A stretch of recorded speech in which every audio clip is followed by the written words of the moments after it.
Shalom semuanya.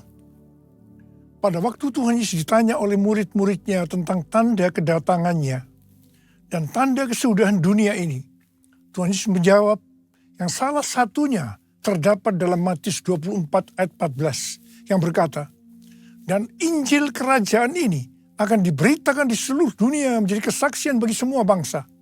Sesudah itu barulah tiba kesudahannya." Tuhan Yesus pasti datang kembali. Yang percaya katakan amin. Karena itu dia memberikan amanat agung kepada kita, yaitu agar kita pergi dan menjadikan semua bangsa itu murid Tuhan Yesus. Hal ini juga berarti agar terjadi penuaian jiwa besar-besaran sebelum Tuhan Yesus datang kembali. Sekarang kita akan melihat bagaimana proses untuk menyelesaikan amanat agung atau proses penuaian jiwa yang terbesar dan yang terakhir sebelum Tuhan Yesus datang kembali. Untuk menyelesaikan amanat agung tidak bisa dengan kekuatan sendiri. Karena itu pesan terakhir Tuhan Yesus sebelum naik surga kepada murid-muridnya, yang juga berarti kepada kita semua. Dalam Kisah Para Rasul 1 ayat 8. "Tetapi kamu akan menerima kuasa kalau Roh Kudus turun ke atas kamu. Dan kamu akan menjadi saksiku di Yerusalem dan di seluruh Yudea dan Samaria dan sampai ke ujung bumi." Jadi untuk menyelesaikan amanat agung, kita harus menerima kuasa dari Roh Kudus yang turun ke atas kita. Setelah itu dengan disaksikan para murid-muridnya, Tuhan Yesus naik ke sorga. Setelah Tuhan Yesus naik ke sorga, 120 murid Tuhan Yesus berkumpul di kamar loteng Yerusalem. Mereka melakukan ini karena Tuhan Yesus memerintahkan agar mereka tidak meninggalkan kota Yerusalem sebelum diperlengkapi dengan kekuasaan dari tempat tinggi. Tuhan Yesus berkata, "Sebab Yohanes membaptis dengan air, tetapi tidak lama lagi kamu akan dibaptis dengan Roh Kudus." Apa yang dilakukan 120 murid di kamar loteng? Alkitab berkata bahwa mereka semua bertekun dengan sehati dalam doa bersama-sama. Artinya, mereka berdoa, memuji dan menyembah Tuhan dalam unity siang dan malam. Ini adalah prinsip restorasi Pondok Daud. Ini adalah prinsip menara doa. Setelah 10 hari mereka melakukan hal ini, maka pada hari raya Pentakosta, tiba-tiba turunlah dari langit suatu bunyi seperti tiupan angin keras yang memenuhi seluruh rumah di mana mereka duduk. Dan tampaklah lidah-lidah seperti nyala api yang bertebaran dan hinggap pada mereka masing-masing. Maka penuhlah mereka dengan Roh Kudus.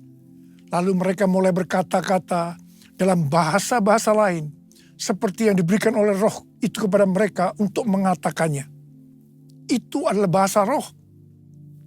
Jadi tanda awal orang yang dibaptis dengan Roh Kudus adalah mereka akan berbahasa roh. Rohmu yang hidup penuhiku, mengalir dalamku. Jiwaku tenang bersamamu dalam naunganmu. Ku buka hati untuk jamahanmu, berserah penuh di hadiratmu. Kau ambil alih seluruh hidupku, di altarmu menyembahmu, di altarmu menyembahmu, di altarmu menyembahmu.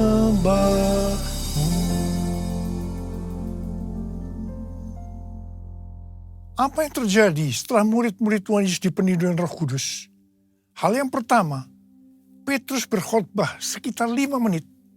Dan kira-kira 3.000 orang bertobat dan dibaptis. Wow! Petrus berkhotbah dengan kuasa Roh Kudus. Pada zaman itu populasi penduduk dunia sekitar 255 juta orang.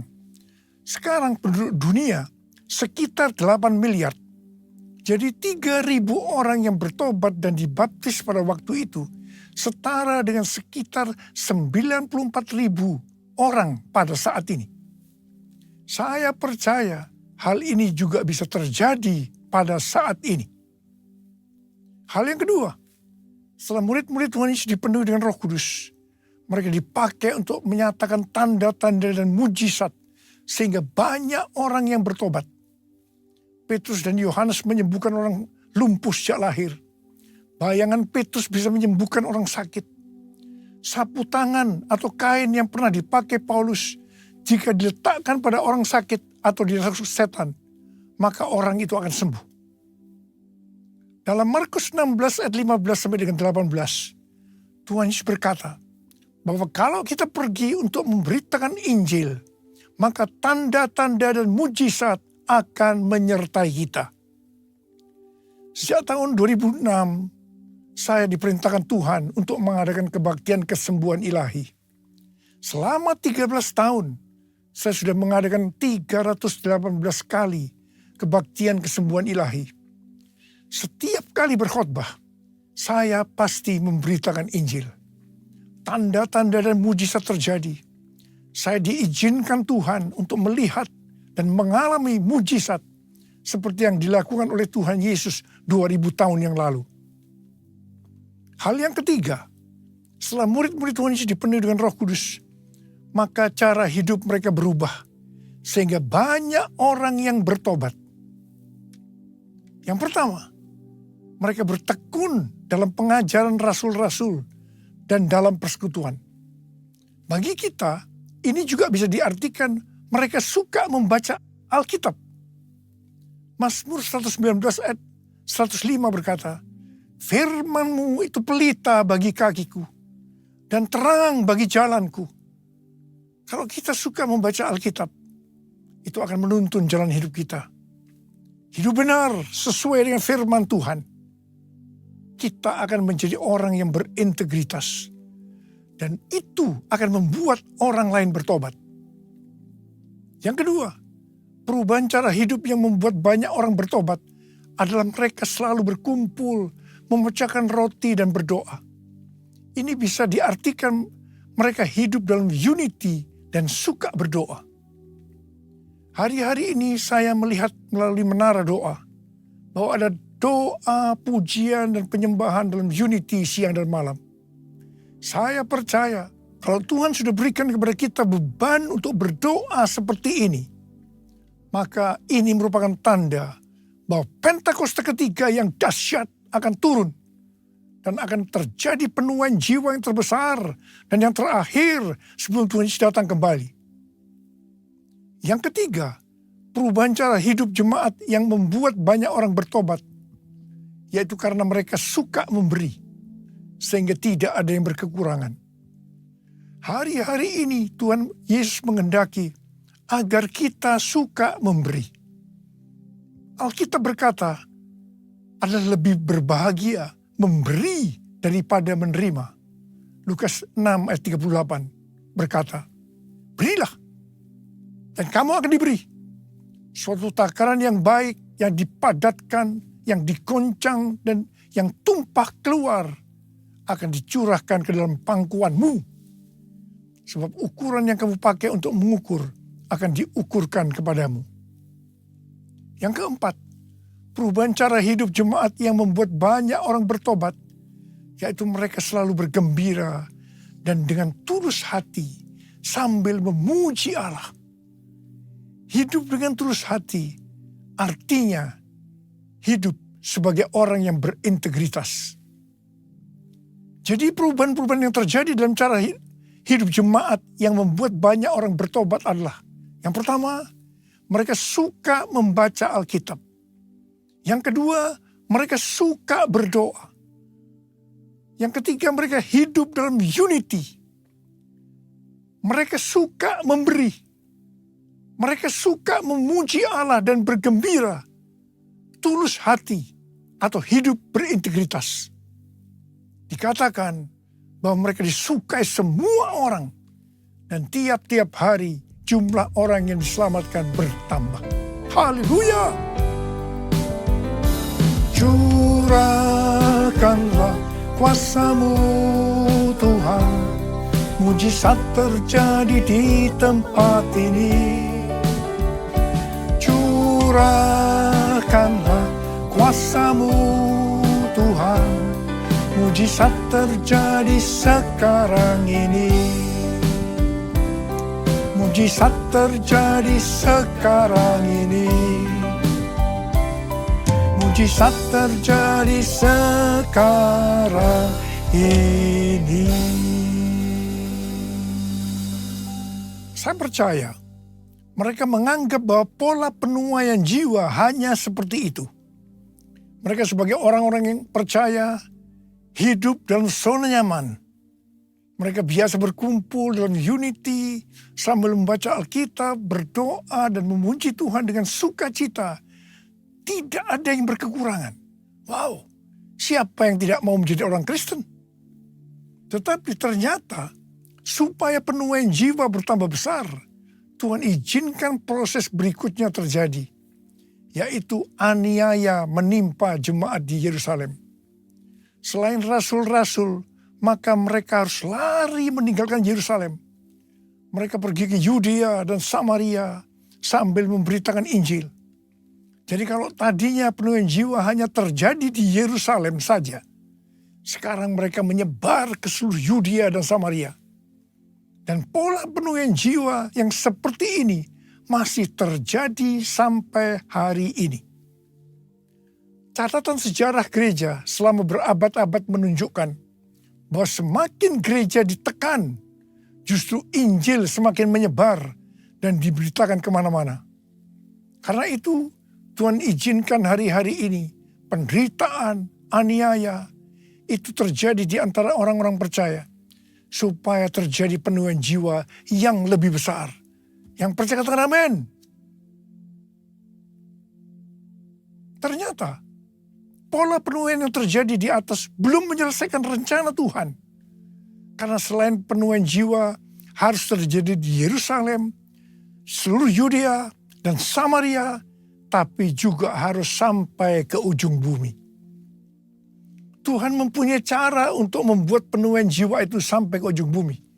Yaitu dengan terjadinya perubahan paradigma dalam pelayanan. Selama ini, pengertian tentang keselamatan hanya untuk orang Yahudi saja. Tetapi melalui peristiwa Kornelius, di mana Petrus diutus oleh Tuhan untuk mendatangi Kornelius yang bukan orang Yahudi, untuk memberitakan jalan keselamatan. Akhirnya mereka mengerti bahwa ternyata keselamatan bukan hanya untuk orang-orang Yahudi saja, tetapi untuk semua bangsa. Dan ini mengakibatkan terjadinya penuaian jiwa besar-besaran. Haleluya! Jadi, mereka tidak hanya mengabarkan Injil di Yerusalem, Yudea dan Samaria saja, tetapi sekarang mereka termasuk kita juga pergi ke seluruh dunia. Proses perubahan paradigma dalam pelayanan itu tidak mudah. Petrus harus diyakinkan oleh Tuhan. Kalau Tuhan berkata halal, jangan kamu berkata haram. Orang-orang yang bukan Yahudi adalah haram di mata orang Yahudi. Proses itu masih terus berlanjut untuk memberikan pengertian kepada orang-orang Yahudi, golongan bersunat, dan juga orang-orang Farisi yang sudah bertobat. Di mana mereka berpendapat bahwa orang yang bukan Yahudi yang percaya kepada Tuhan Yesus harus disunat dan diwajibkan mengikuti hukum-hukum Musa. Tetapi melalui sidang di Yerusalem, akhirnya mereka mengerti dan bisa menerima bahwa keselamatan bukan hanya untuk orang-orang Yahudi saja, tapi untuk semua bangsa. Katakan amin. Jesus, I believe in you. Jesus, I belong to you. You're the reason that I live, the reason that I sing. Jesus, I believe in you. Jesus, I belong to you. You're the reason that I live, the reason that I sing with all I am. Di awal pelayanan saya termasuk salah seorang yang dipakai oleh Tuhan untuk melakukan paradigma yang baru dalam pelayanan untuk menyelesaikan amanat agung. Sebagai contoh, tentang membuka gereja baru. Yang kedua, cara ibadah dengan doa, pujian, dan penyembahan, termasuk menggunakan bahasa roh untuk memuji dan menyembah Tuhan. Yang ketiga, tempat ibadah yang dilakukan bukan di gedung gereja. Dan yang keempat juga mengenai Pentakosta ketiga. Semua itu selalu diawali dengan pro dan kontra. Sama dengan yang terjadi pada waktu zaman kisah para rasul tadi. Pada tahun 2009, Tuhan berbicara kepada saya bahwa Tuhan akan mencurahkan Roh Kudus sehingga terjadi pencurahan Roh Kudus yang dahsyat. Pada saat Roh Kudus dicurahkan, akan terjadi peristiwa seperti yang terdapat dalam Yoel 2 ayat 28 sampai 32. Di sini disebutkan bahwa pada saat Roh Kudus dicurahkan akan ada 3 tanda yang terjadi. Tanda pertama sesuai dengan Yoel 2 ayat 28 dan 29. Bahwa anak-anak, pemuda, dan orang tua akan dipakai oleh Tuhan secara luar biasa. Amin. Tanda yang kedua sesuai dengan Yoel 2 ayat 30. Maka akan terjadi mujizat yang luar biasa. Tanda ketiga sesuai dengan Yoel 2 ayat 31. Maka akan terjadi goncangan-goncangan yang dahsyat. Dengan adanya 3 tanda ini, maka Yoel 2 ayat 32 akan digenapi. Akan banyak orang yang berseru kepada nama Tuhan. Dan mereka yang berseru kepada nama Tuhan akan diselamatkan. Ini berarti akan terjadi penuaian jiwa yang besar. Sejak tahun 2009, hampir di setiap khotbah, saya selalu mengingatkan tentang guncangan-guncangan ini. Dan ini terjadi hampir sekitar 10 tahun. Siapa mengira bahwa yang disebut dengan guncangan ini adalah pandemi COVID-19. Di mana di Indonesia dimulai pada tanggal 2 Maret 2020. Kita melihat selama ini bahwa dengan adanya pandemi COVID-19 ini, telah terjadi perubahan paradigma dalam pelayanan. Pelayanan secara online terbukti merupakan alat untuk mempercepat penyelesaian amanat agung, yaitu dengan semakin cepat dan banyaknya orang yang mendengar dan mengenal Injil Kerajaan Allah. Pada tanggal 8 Februari 2023, dimulainya kebangunan rohani di Asbury University, Kentucky. Yang mereka lakukan adalah berdoa, memuji, dan menyembah Tuhan dalam unity siang dan malam. Ini adalah prinsip restorasi Pondok Daud. Ini adalah prinsip menara doa. Kebangunan rohani ini menyebar ke kampus-kampus lain di Amerika Serikat. Seperti di Lee University, Oral Roberts University, dan lain-lain. Berita kebangunan rohani melanda ke seluruh dunia. Revival di Asbury University ini merupakan bagian dari penggenapan Pentakosta ketiga, di mana Tuhan melawat generasi Yeremia, yaitu anak-anak muda yang dipenuhi dengan Roh Kudus, cinta mati-matian kepada Tuhan Yesus, tidak kompromi terhadap dosa, dan akan memenangkan banyak jiwa. Dan melalui revival di atas ini, Tuhan menunjukkan bahwa pola penuaian jiwa ke depan ini, saya percaya sampai dengan Tuhan Yesus datang kembali, adalah melalui menara doa, yaitu doa, pujian, dan penyembahan bersama-sama dalam unity siang dan malam. Pelayanan seperti ini di kampus-kampus sudah berakhir. Tetapi Tuhan sedang memunculkan di Amerika Serikat yang disebut dengan Third Pentecost Azusa Street Prayer Tower. Azusa Street Prayer Tower adalah tempat untuk berdoa bagi kebangunan rohani global Pentakosta ketiga. Pelayanan dan pelatihan di dalam pusat kota Los Angeles, California. Dan lokasinya adalah sekitar 25 meter dari Azusa Street Revival yang dipimpin oleh William Seymour tahun 1906. Azusa Street Prayer Tower ini adalah penggenapan nubuatan dari Cindy Jacob bahwa gerakan Pentakosta ketiga ini dimulai dari timur ke barat, dan barat ini adalah Amerika Serikat.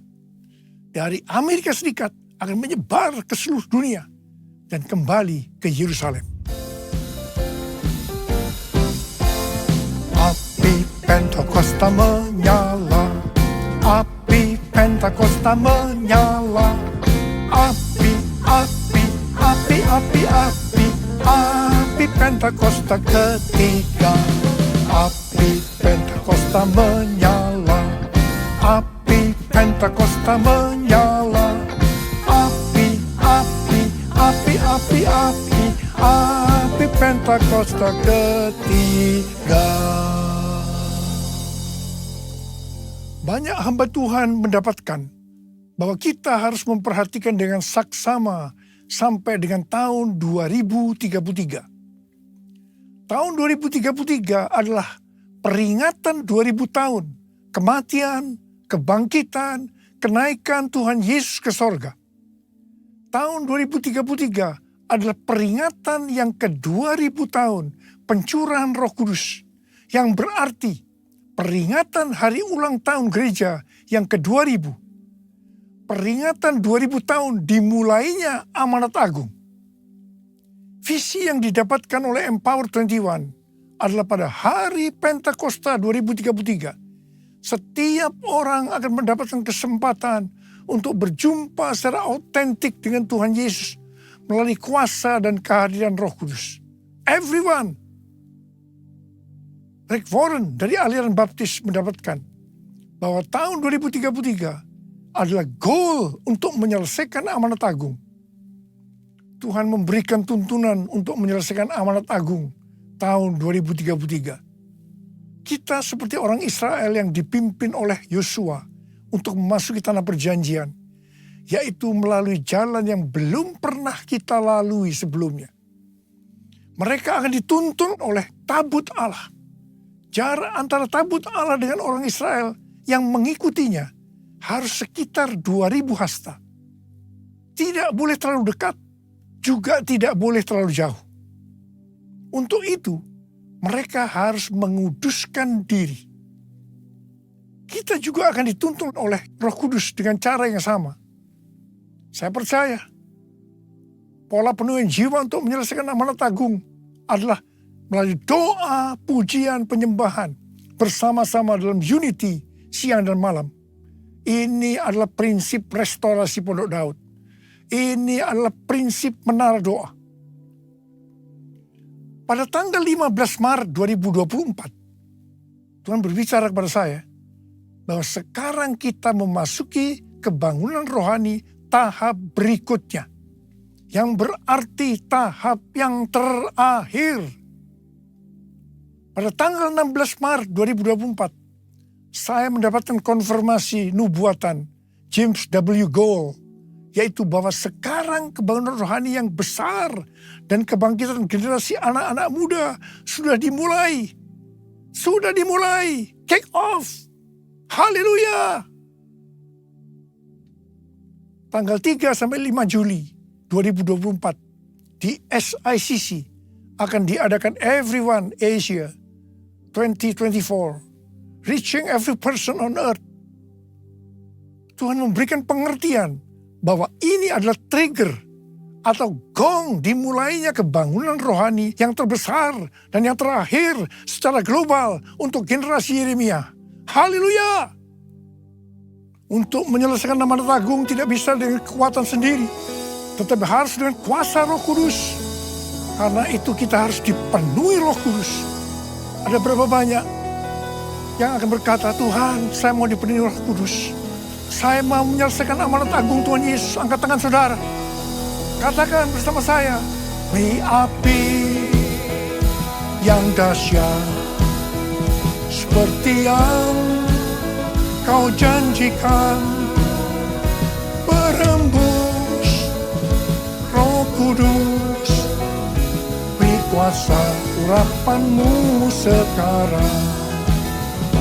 Beri api yang dahsyat, seperti yang Kau janjikan, berhembus Roh Kudus, beri kuasa urapan-Mu sekarang, beri kuasa urapan-Mu sekarang, beri kuasa urapan-Mu sekarang. Huriala basyara la bala bala bala bala bala bala bala bala. Huriala la bala bala bala bala bala bala. Curahkan pengurapan-Mu ya Tuhan. Api yang dahsyat turun dalam nama Yesus, dalam nama Yesus. Memberikan kuasa, berikan kuasa, kuasa untuk menyelesaikan amanat agung Tuhan Yesus. Terima kasih Tuhan, terima kasih, terima kasih Tuhan, terima kasih. Dalam nama Yesus. Amin. Mari kita akan masuk dalam perjamuan kudus. Kita akan mengingat ayat ini. Sebab setiap kali kamu makan roti ini dan minum cawan ini, kamu memberitakan kematian Tuhan sampai Ia datang. Perjamuan kudus adalah perjamuan Tuhan Yesus sendiri. Setiap kali kita masuk dalam perjamuan kudus, Tuhan Yesus berkata, biarlah ini menjadi peringatan akan daku.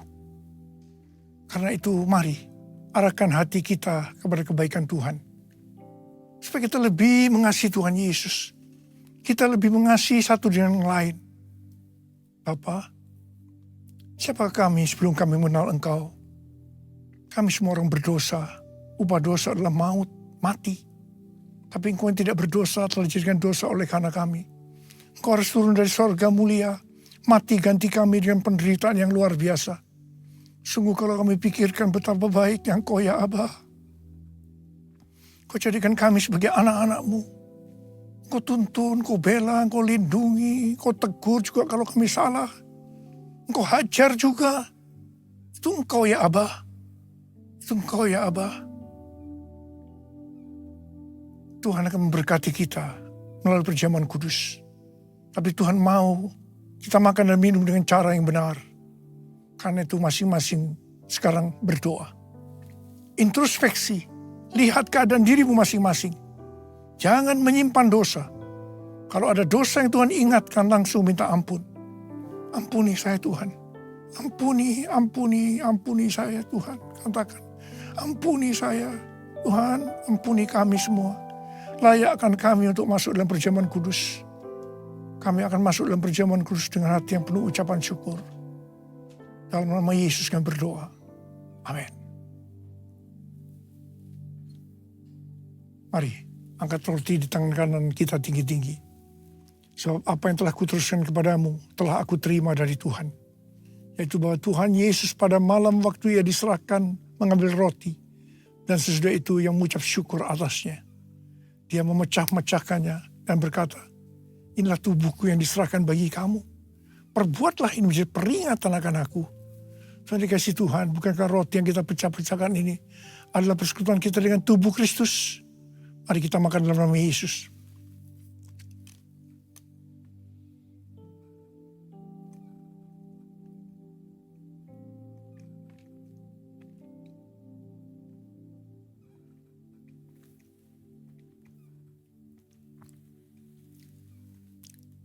Mari angkat cawan di tangan kanan kita tinggi-tinggi. Demikian juga yang mengambil cawan sesudah makan lalu berkata, cawan ini adalah perjanjian baru yang dimeteraikan oleh darahku. Perbuatlah ini setiap kali kamu meminumnya menjadi peringatan akan aku. Saudara dikasih Tuhan, bukan cawan pengucapan syukur. Yang atasnya kita ucapkan syukur adalah persekutuan kita dengan darah Yesus. Mari kita minum dalam nama Yesus.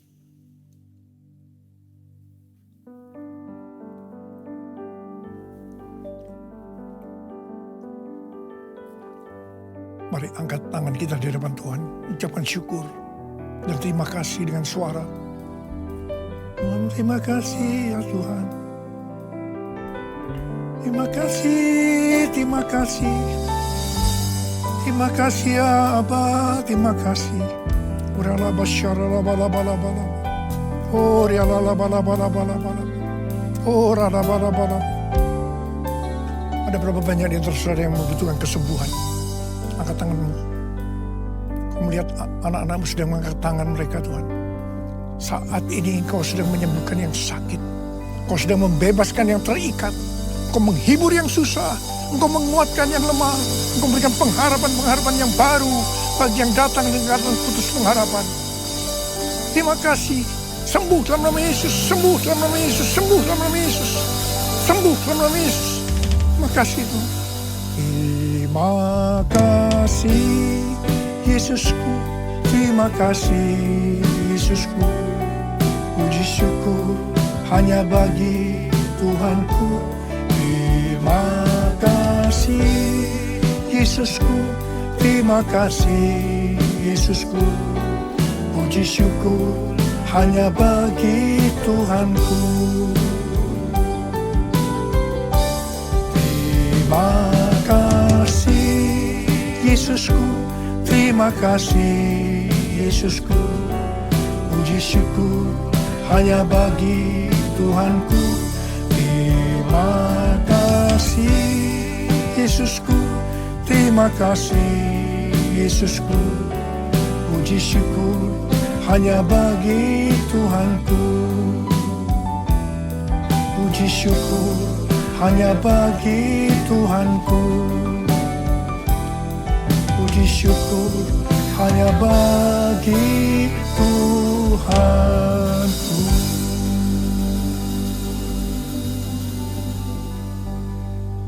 Terima kasih Tuhan. Sekarang terimalah berkat Tuhan. Kasih karunia berlimpah-limpah daripada Allah Bapa dalam anak yang tunggal Yesus Kristus. Persekutuan yang manis dengan Roh Kudus menyertai kita semua. Mulai hari ini sampai Tuhan Yesus datang menjemput kita di awan-awan dan bahkan sampai selama-lamanya. Yang percaya bersama-sama katakan amin.